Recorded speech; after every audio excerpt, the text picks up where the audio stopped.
guys, my name is Sylvia Wanjara. Welcome back again to my YouTube channel, my space, and I'm so excited to be having you guys here again. So last time we were here, we worked on some vocal exercises or warm-ups that you can incorporate into your routine as you're trying to hack becoming a voice actor.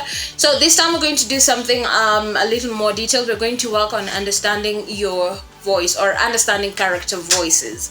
Now, when you talk about characters, when it comes to voicing, there's so many things that you can do. I said the voice is a very, very important tool. There's so many things that you can do with the voice. Now we're going to try and understand how can you create these character voices. How can you create a character using your voice? Okay, so here are some steps that you can follow through so that you can be able to create your character. Number one, you need to understand your character. Okay, you need to have a backstory about your character.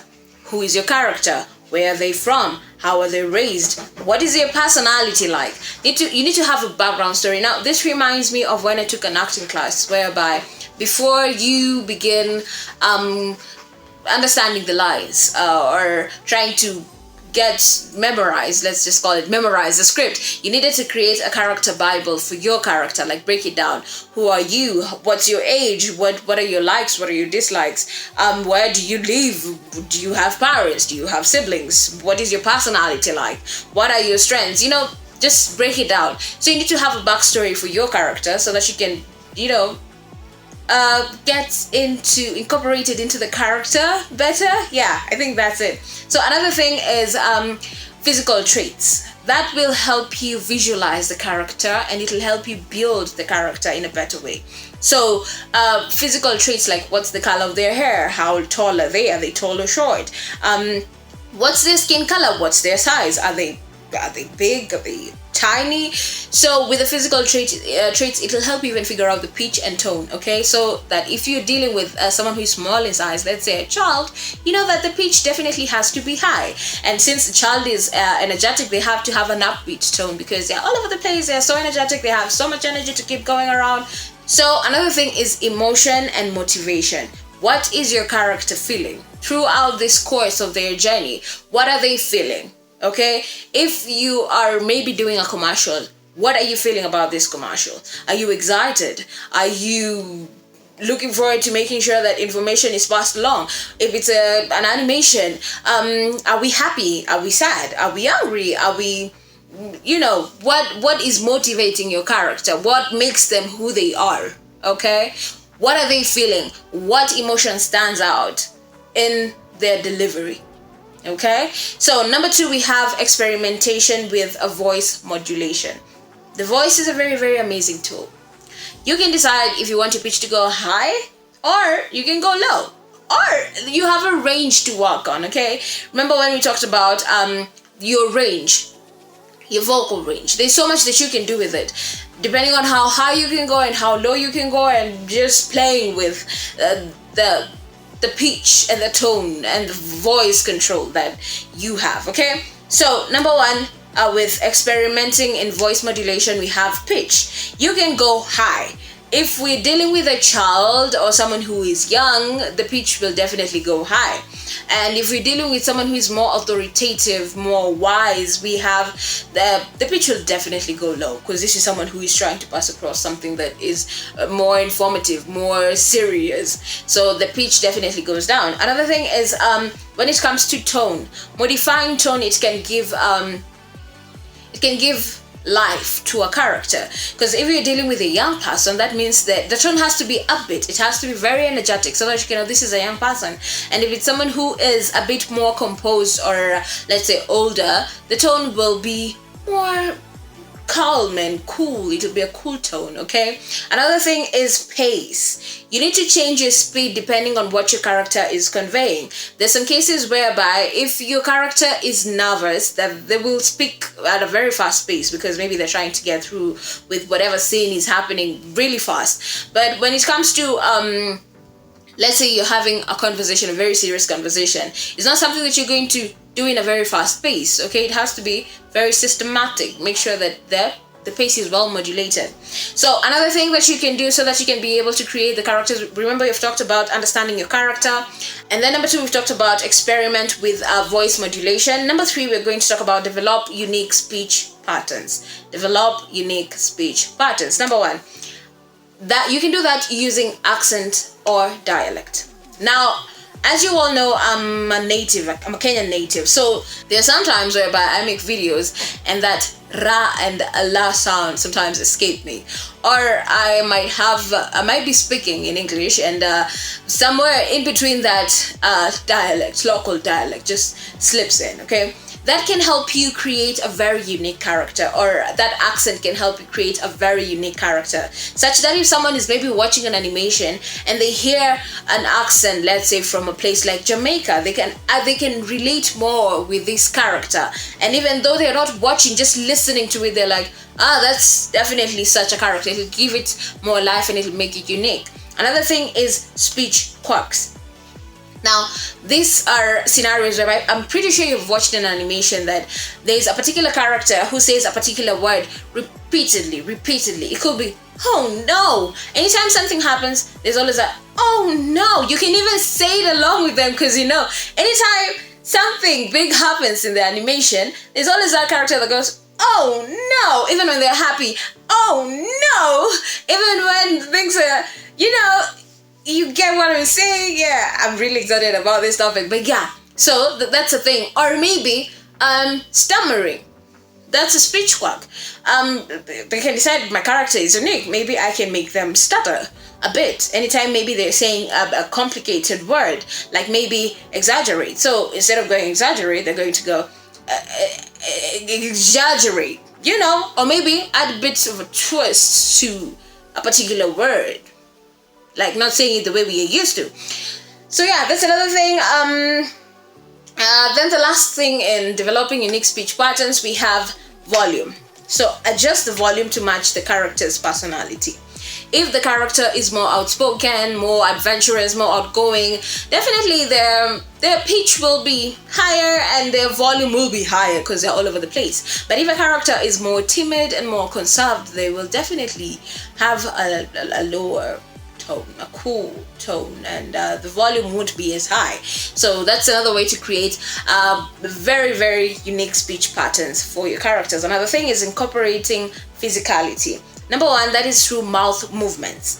As I said, how you position your lips determines how you're going to pronounce some words, or it also determines the sounds that you're going to be able to make. So with the mouth movements, you can be able to imitate particular sounds. So different mouth shapes and movements, they influence how you're going to sound. Another thing is body language. If you incorporate body language to your voicing, it gives it more life. For people who have been in a room or have watched me voice something, I usually have a lot of body language, just looking at me, I'm an entire performance in itself. But I think it really helps you get in the moment and feel as if you're having your audience live there with you. Yes, whatever you're recording is only being captured by you, it's just sound, but the more you get your body involved, it helps you hack it, okay? Then another thing we have is facial expressions. I think because of acting, I find myself using a lot of facial expressions, even as I'm communicating with people, and it's not too terrible because it also helps. Okay, it helps you. The moment those facial expressions starts coming in, it gets you in the mood. Okay, so whether you're doing a video game, if you're doing video games, you're doing a trailer, you're doing an animation, you're doing whatever it is that you're doing, incorporate those facial expressions and you will feel yourself easing into whatever character you play. Then another thing, let's go into number 5, practice and refine. Okay, practice and refine. Number 1, record yourself. I keep saying this, you have to be comfortable with listening to yourself. So record yourself over and over, different characters, different pitches, different tones. Record yourself, okay, so that you can pick up on the areas of improvement. Another thing, seek feedback. Take it to a mentor, take it to your peers, let them listen and give you pointers, that the positive criticism kind of thing, so that you can know what you need to work on. Okay, another thing is consistency. In everything that you do, you need to have consistency. When it comes to voice acting, when it comes to singing, when it comes to the arts, okay, we say you need to practice, practice, practice. You do it over and over again to make it perfect. So practice, practice makes perfect, okay? And then number 6, we have use visualization techniques. Use imagery. Visualize your character in different situations. Let's say they're happy. How will they sound? Let's say they're sad. How will they sound? Let's say they're looking forward to something great happening. They're excited about something. How will they sound? So visualize different scenarios and try to incorporate that when it comes to your voicing, especially when it comes to animations. And then another thing is voice journals. We know about the normal journaling, whereby you sit, take a book and a pen, write how your day has been, write what has pissed you off, all that. We know what journaling is. Now this time we do voice journaling, whereby if you discover you can do something unique with your voice, or you can create a character with your voice, record it and keep it. Let's say they're looking for someone to play as a child, and there was a time you recorded yourself and you were sounding nice as a child. You can use it somewhere, okay? Or you can use it for reference. So that's something that you also need to be on the lookout for. Keep a voice journal and record yourself as much as you can. Then we have some practical exercises for you to create character voices. So number 1, you have voice transformation exercises. That works on your pitch, on your tone, and your voice control. You can try playing a villain. You can try playing a hero. You can try playing a mom. You can try playing a kid. There's so many things that you can do. So you try transform yourself into different characters and see, how much can you do. Okay, you need to challenge yourself. Then number 2, we have accent practices. Accent practices are really, really amazing. I will say for me right now, I'm working on my British accent. Yeah, it is always something nice, and I'm really working on a very popular phrase that so many people use, but it's really getting me there. Okay, give me a bottle of water. Yeah, it's always amazing. So give me a bottle of water. So I'm still working on it. I'm still getting to listen to more. Now, what I do is I listen or expose myself to people, voice actors from that place. So I'm exposing myself to many voice actors from the UK so that I can be able to learn that accent in it. Amazing. So another thing is character exploration. Explore your character. Okay?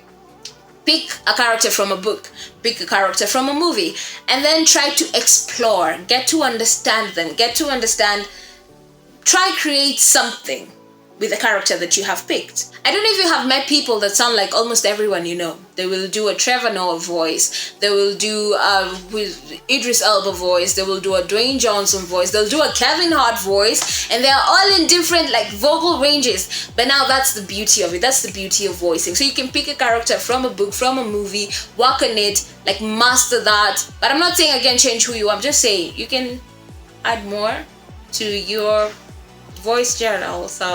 So number 4, we have improvisation. And when it comes to improvisation, you need to really, really work on the different characters. Don't limit yourself to one thing. As a voice actor, I keep on emphasizing and I keep on encouraging you guys to be a jack of all trades. Yes, have something that you're really, really good at, but again, explore as much as you can when it comes to voicing. Okay? So try improvise, try create a character on your own. Even anytime you're out with your friends and you just start speaking in a particular accent or dialect and they're like, that is not you, but we're loving it. Try improvise, create something amazing, interact with more people who are into voice acting, and together you can build a beautiful craft. Okay, so number 5, the last one, you have scene practice. Try to really work on it. Okay, just record yourself doing particular scenes, and then with those scenes that you have recorded, try and convey the character's emotions effectively and try to convey what they're trying to pass across in a very, very effective way. It will help you grow yourself as a voice actor. Okay, so here's some tips for creating compelling character voices. Number 1, authenticity. I know we've talked about trying to sound like someone else, but also don't forget yourself. That's where improvisation comes in. Try to create an authentic voice such that if people listen to you, they're like, oh, that's Aquafina. Oh, that's Tom, that's Dwayne Johnson, try create something unique for yourself. And then another thing, try be flexible, be open to experimenting different things. Try take pointers from other people, be directors or mentors, don't be rigid, okay? Another thing is vocal health. Make sure you take care of your voice. Don't drink extra cold stuff, don't drink too much sugar. Again, healthy lifestyle, okay, generally. And then another thing is character depth. Anytime you get to that point whereby you are trying to create a character, understand your character, create that character Bible, try to understand where are they coming from, where are they going, what are their motivations, what are their goals, what is making them behave the way they are. Okay, that will help you more so that you can be able to bring out the character more, because you'll understand them better. Okay, another last thing is feedback and adaptation. Anytime you get feedback, try implement it and see how it works. Okay, don't be quick to be like, that's too much, I'm not gonna do that. Try find someone else to do it. Try as much as possible to be open to the feedback that you get, and try adapting it and see how it's going to work for you. So that's it on today's video. It has been a bit long, but I'm hoping that you now understand how to create character voices, and good luck as you create that new character. You can always tag me for on your social media if you post something. Yeah, we can work on this together. So my name is Sylvia Wanja. I hope to see you guys in the next video. I hope you enjoyed this one. See you. Follow me on all my socials, and I really appreciate it. Share this with all those people who want to become voice actors. So that's it today. Enjoy the rest of your time wherever you are, whatever time you're watching this. Bye.